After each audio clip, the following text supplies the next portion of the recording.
G'day guys, Yoshi here, thanks for tuning in and it's good to see you as always. You may have seen me on my Twitch channel recently playing a bit more retro stuff and not everything that's the latest and greatest, but why? Like, I'm not emulating it, how was I getting that working? And that's all from Playasia.com originally sending me this, Kira Kira Star Night Deluxe, which is a surprisingly new Famicom game. I didn't realize they made new ones still, but they do, much like the Dreamcast, how a game comes out kind of once a year for that, they do it for Famicom as well. So I was like, that's wicked!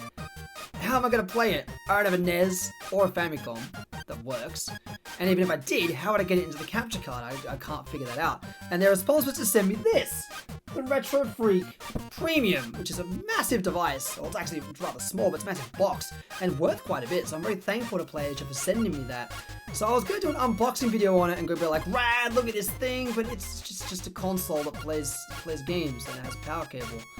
What's the point? Instead, let's show it working and actually show how the thing works. So I've got it all set up. I've got a controller for it here, which is very reminiscent of a SNES or Super Famicom controller. Got a device in front of me as well, which is this thing here. So it's got the USBs at the front and the Game Boy and HuCard slot.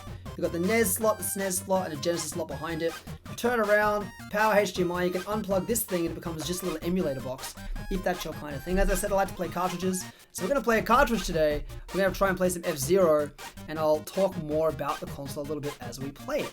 So this is kind of your main interface. We're going to get straight into it, straight into playing the game, because why not?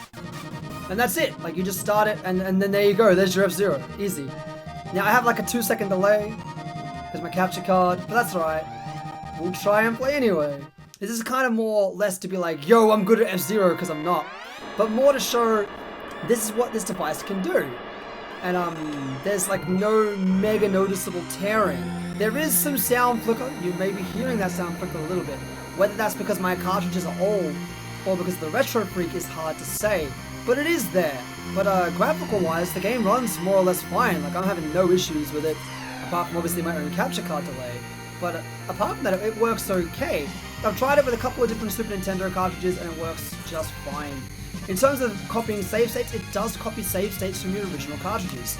I bought a copy of Super Mario All-Stars second-hand off somebody, and I was like, oh yeah, I have to start a new save file and all that, it's going to be fine. But I loaded it up, and it had a save file that was all well and good. You can upgrade the firmware in these things as well if you so choose. It's a bit finicky to do, and by that I mean incredibly convoluted. You have to get a micro SD card, put it into a computer, prime the micro SD card, and then kind of install the firmware update on it. You do need that to play certain games, like that Kira Kira Star Night Deluxe game, which I've actually not played yet because of that particular issue, which is kind of odd I suppose, but oh well. Normally for firmware upgrades, you just plug something into a computer and run a program and it's fine. Why they've chosen to make it so convoluted is completely beyond me. But apart from that, again, I have like no issues with it. It's a really cool little device. It allows you to play so many things and really have no issues with getting your retro games working. If you want to keep your retro consoles in good condition, or maybe like in my case, I've got a bunch of games, but I don't have any operable consoles, so I kind of just sitting there being like, yay, The Gathering does. Unfortunately, this doesn't support other handhelds like it supports Game Boy.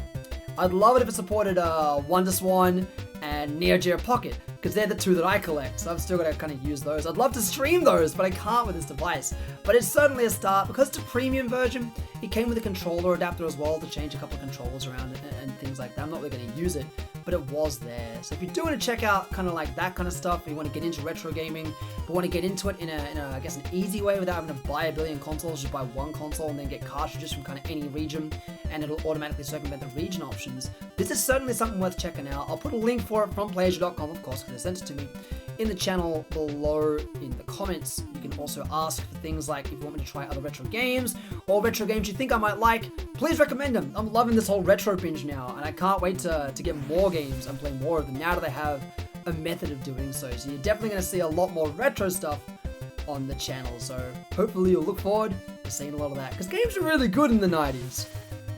Not always the best now.